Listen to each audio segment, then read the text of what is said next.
Hi everyone, welcome back to my channel. I hope you're doing really well. Today is a Q&A video. I have collated all of the questions that you guys have submitted every single day on my daily vlogs this week, where I filmed from Monday to Friday, just showing you all of the behind the scenes of what I do as a teacher working from home in the UK. And also a few of you have left some questions over on my Instagram, so thank you so much for submitting those. I've written them all down on my computer, so I'm going to just try my best to get through as many as I can, hopefully all of them, in no particular order, and I haven't really planned through any of these answers, so you'll get my first impressions if you wish. Now actually today I'm super excited. It's been snowing outside.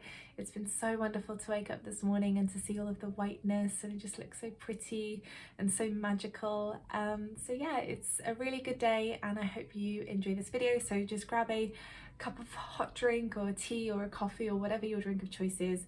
I've got my favourite peppermint as always, and let's begin the video.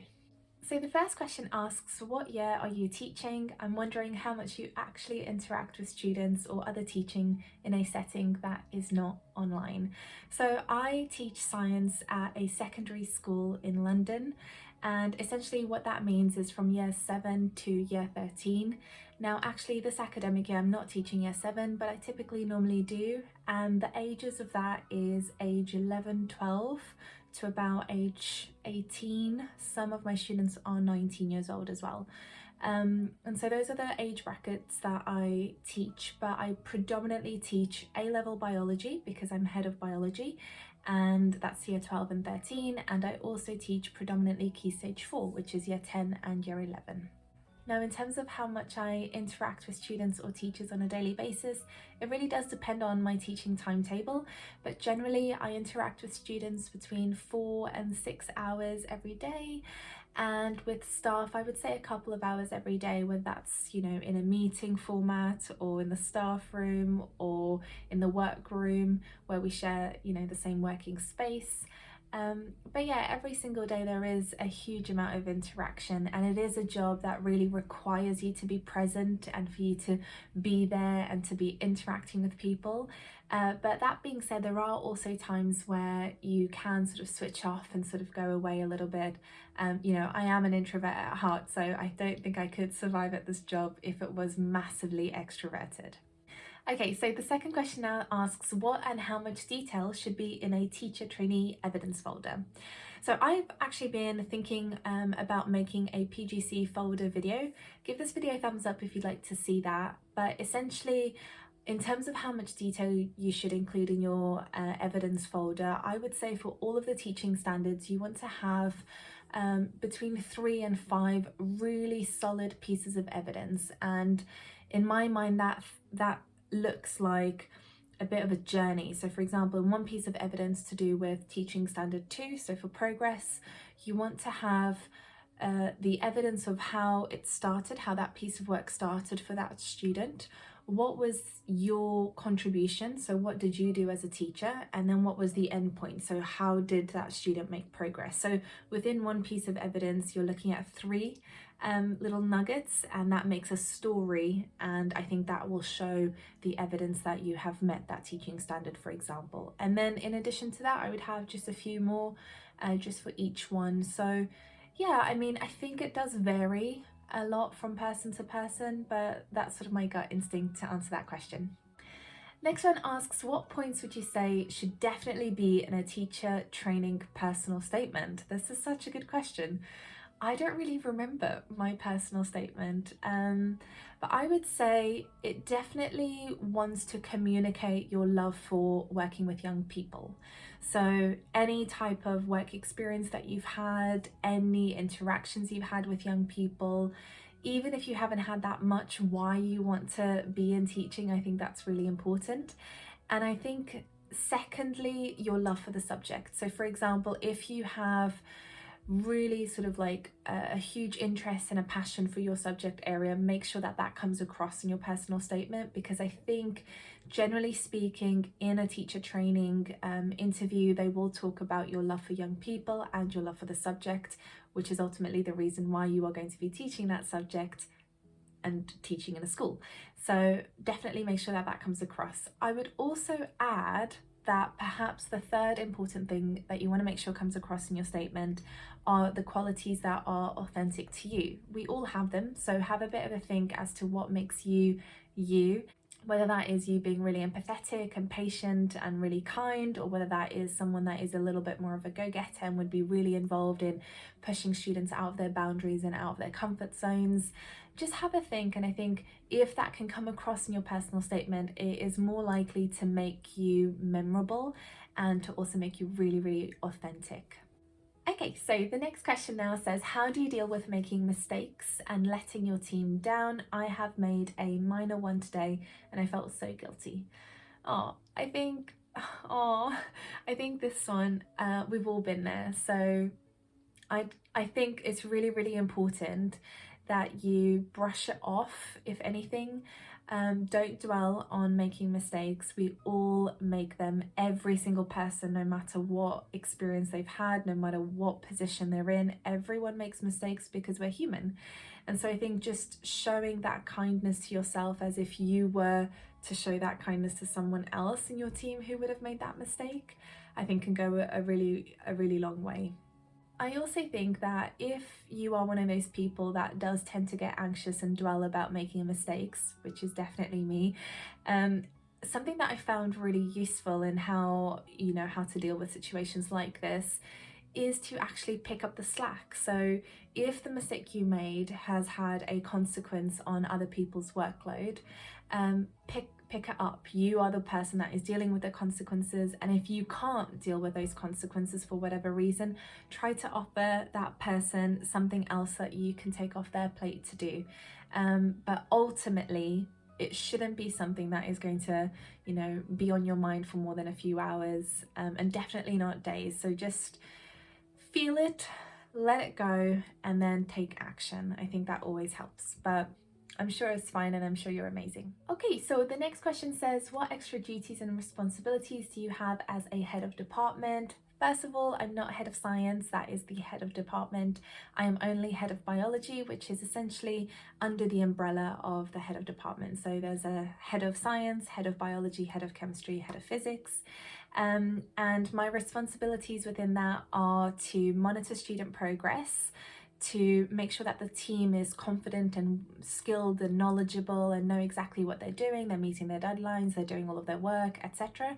And then also to build the schemes of work and the curriculum, and to find opportunities for, extra additional challenge and stretch, but also maybe support lessons for the students who are really struggling. So sort of like everything to do with biology is my responsibility.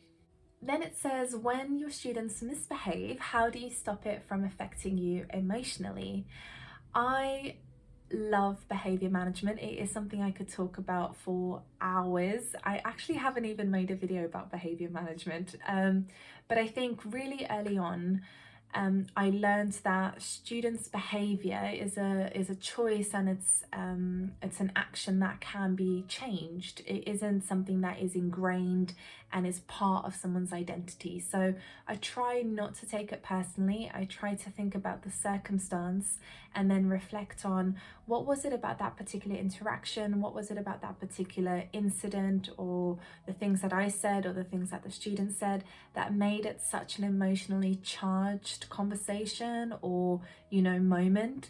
And reflecting on it, I always come away with some key points that I'm going to try and implement in the future. So for example, if it was a case that I wasn't really clear with my instructions, or that the student was already a little bit distracted and then I sort of threw a few more things, I think it's really important just to be mindful that there's always going to be things that students misbehave for, but trying your best to always come away from it and think, it was the situation, it was that moment, and there were things that I could do differently, and there were things that the student could have done differently, and as long as we remedy that and we have a conversation that is restorative, then I know that next time we can build on from it, and we can make sure that both of us improve on the interaction that we had.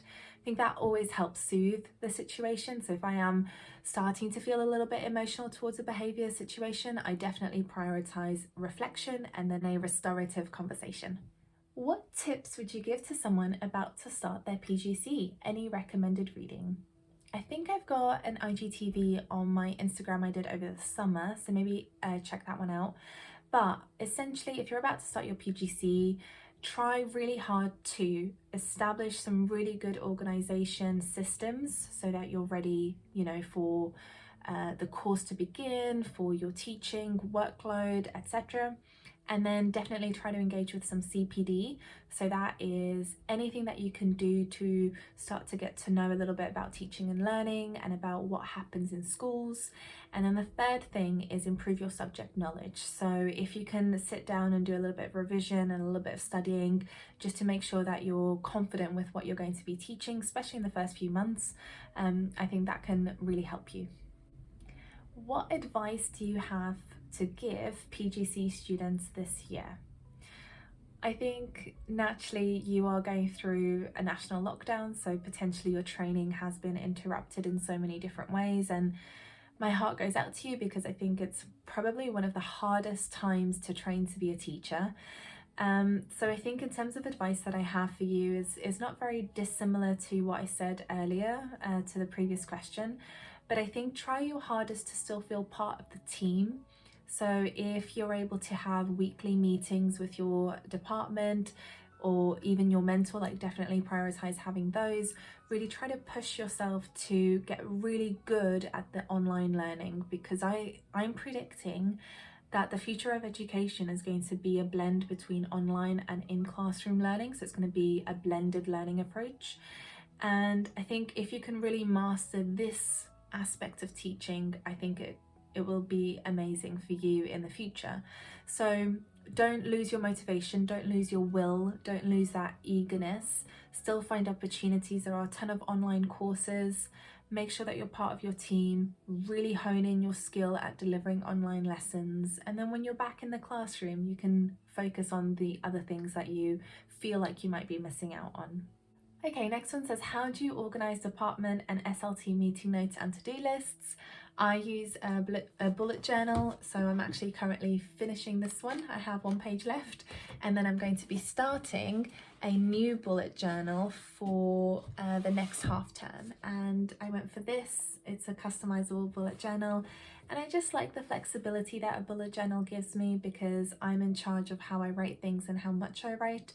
I don't like having predefined tables and lists because every single day is different for me. So I much prefer the fluidity of the bullet journal. So that's how I do it. How much work do you do for school over the weekend? I don't really know. I think a couple of hours every weekend as a minimum.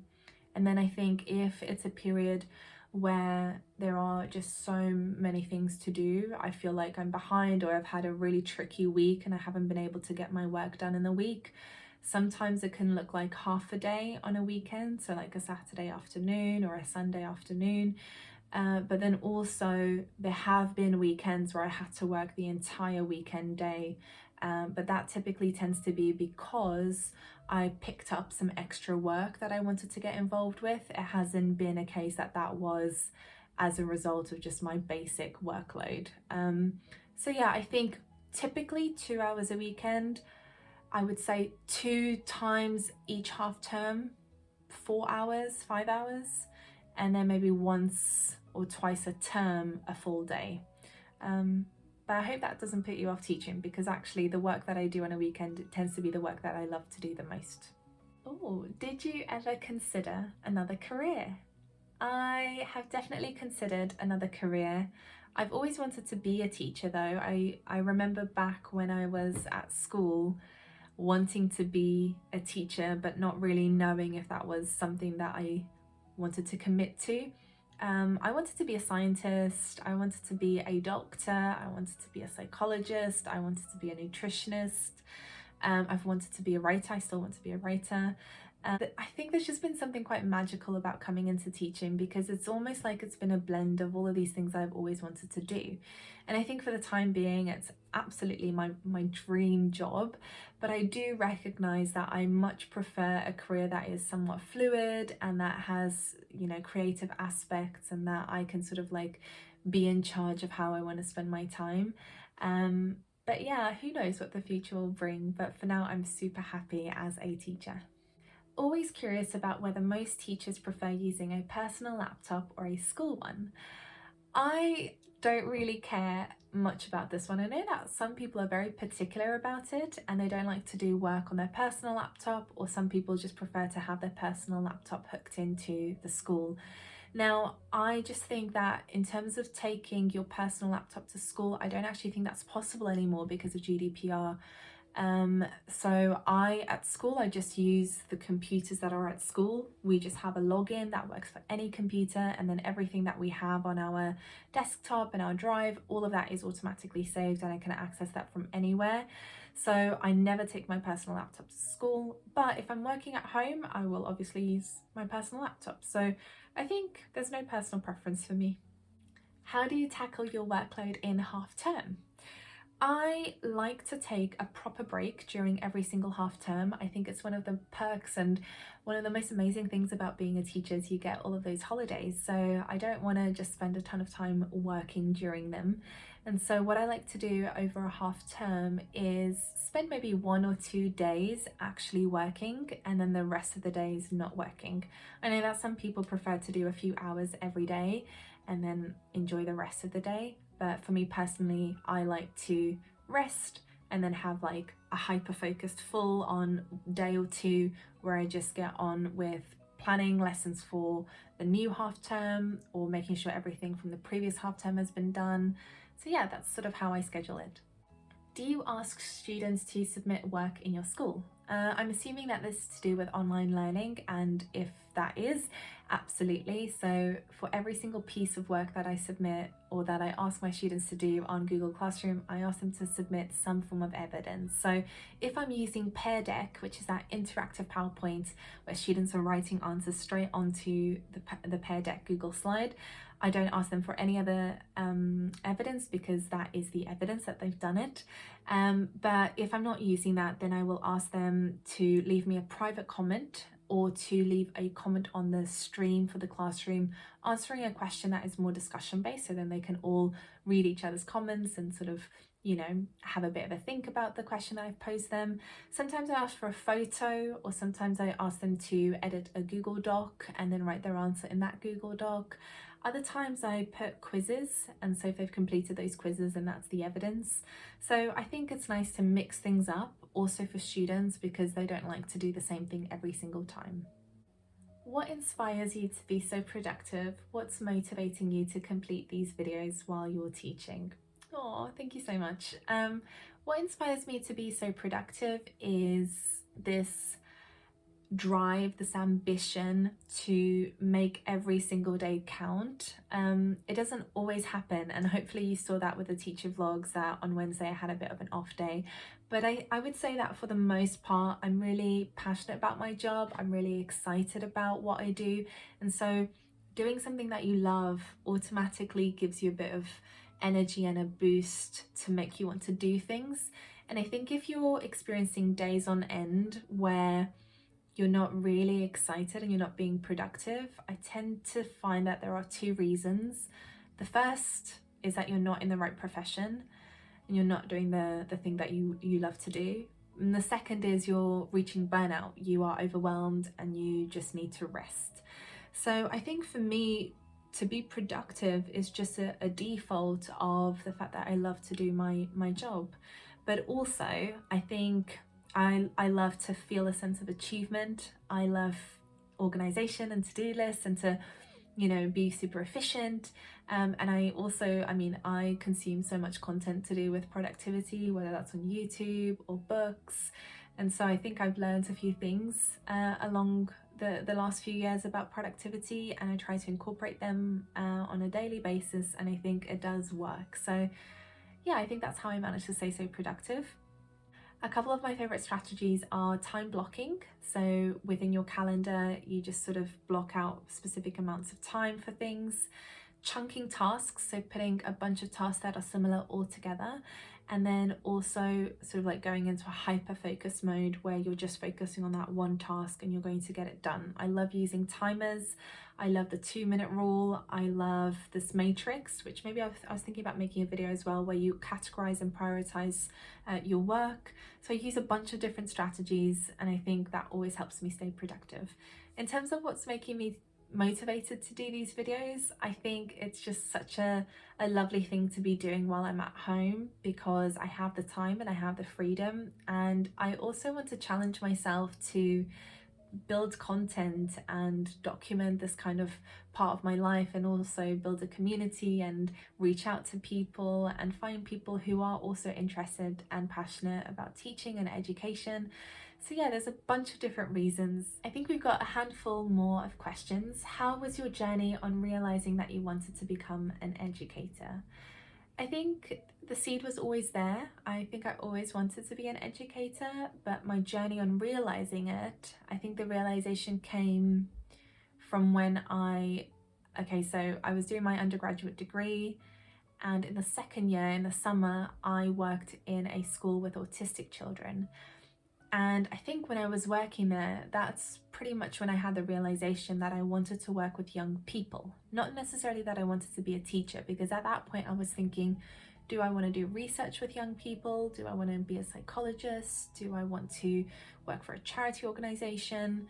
And I think then, after reflecting on all of those experiences of working with these vulnerable students, but also students who had autism, it just sparked something in me. And so then I became a tutor for a tuition company, and I mean, that just really taught me that it was about the teaching as well. It wasn't just about being with young people, but it was about explaining things and making them think and become independent and become knowledgeable and skillful.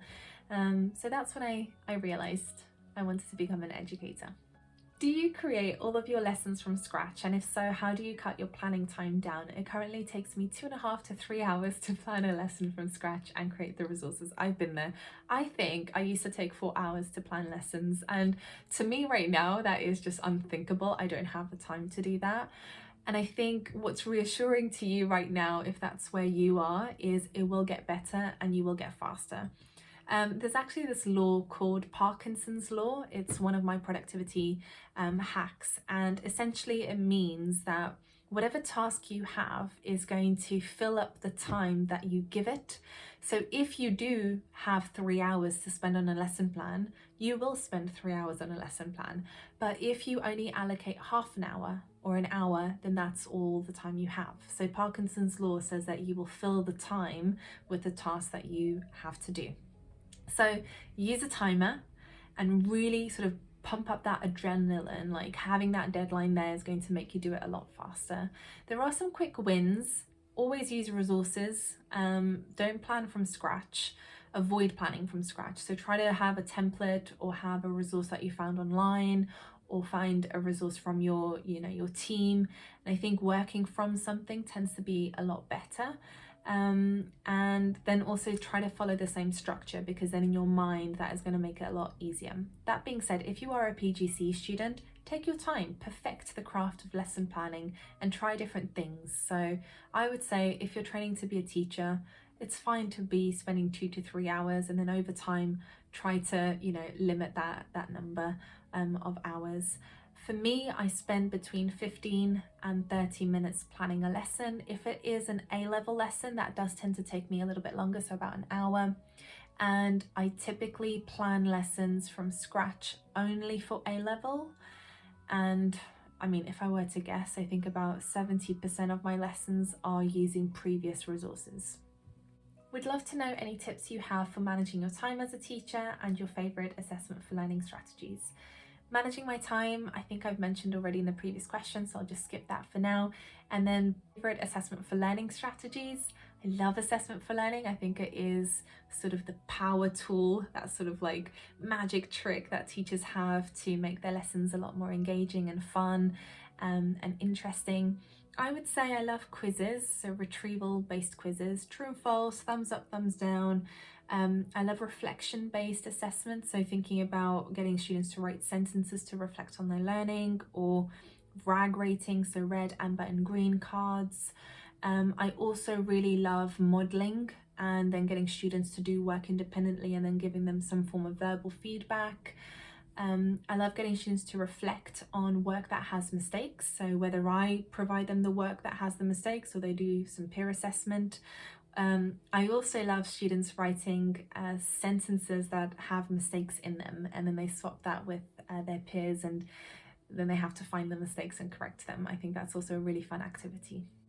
In terms of marking, how much do you have to do a day for each class that you teach? How many lessons are you delivering a day? And do you teach a class for each year group or more than one class for each year group? So how many lessons I deliver a day? Between 4 and 6. Do you teach a class for each of the year groups? Yes, I do. I just don't teach year 7 at the moment. I tend to teach more Key Stage 4 and 5, and then I have one more class per year group. So I have 3 year 10s, 3 year 11s, 2 year 12s. So yeah, I think it's nice to have that variety. And then in terms of the marking that I do, every single day, I wouldn't say I do marking. I would say I do deep marking for every class 1 to 2 times a half term. And then a bit lighter marking, maybe like some sample marking, I do every week for the class in some way. Okay, and the last question says, what advice would you give to NQTs who haven't met most of the school staff or seen students' faces because everything is online? I'm feeling a bit overwhelmed in a new school. I'm really sorry to hear that, and I think, just like I said with the PGCE, I think it's super hard right now to be doing your NQT year. You know, I think coming into the profession during a time like this is probably one of the hardest things, so kudos to you, and also just stick it out because it is so much easier and so much better than what it currently is right now. So if you just see through this hurdle, you're going to have a really great career, an amazing experience once everything goes back to normal. In terms of getting to meet the school staff, try to get involved in things like quizzes or Zoom meetings or socials, or anything that's a little bit fun. So talk to your department, see if they can do something, or talk to your NQT cohort, or talk to other groups of people and try to get involved in that way, so you just get to know more people. But also just try to email or like give someone a call just to talk through something to do with a student or with your own teaching practice, or if you wanted to pick their brains about an idea. I think that can make you get to know people a little bit better as well. Then in terms of students, I think just remembering that they are feeling the same thing that you are feeling. So once you get back into a classroom, you'll be able to build those relationships a little bit better. But for now, try to prioritize really improving that quality of the lesson, because students will feel so much more appreciative of you if you're putting in the time and you're dedicating yourself to, you know, teaching really high quality. But also, do find opportunities to include a little bit of building relationships within those lessons, being anecdotal, having some fun quizzes or fun type of activities that, you know, you can get to know your students a little bit better and they can get to know you as well. And in terms of seeing their faces, I think one of the things that makes it a little bit easier to feel connected to your students is in the way that they submit their work to you. So you can give them something creative to do, because then that gives you an idea of who they are as a person. But you can also get them to submit video or audio format or something like that, where you get to hear or see them or whatever they've done, and it makes you feel a little bit more connected.